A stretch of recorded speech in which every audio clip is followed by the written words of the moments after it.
PEP or GSAT? Confusion emerges over what books students preparing for PEP should use as parents who bought GSAT books demand refund.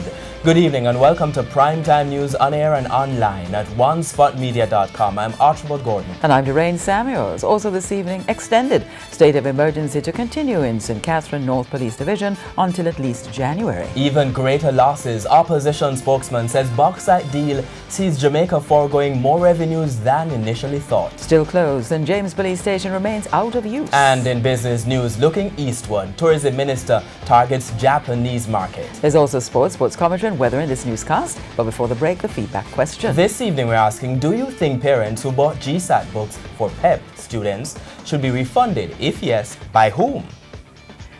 Share comments online, facebook.com/Television Jamaica and tweet us at Television Jam. Please stay with us. Primetime News returns right after this break.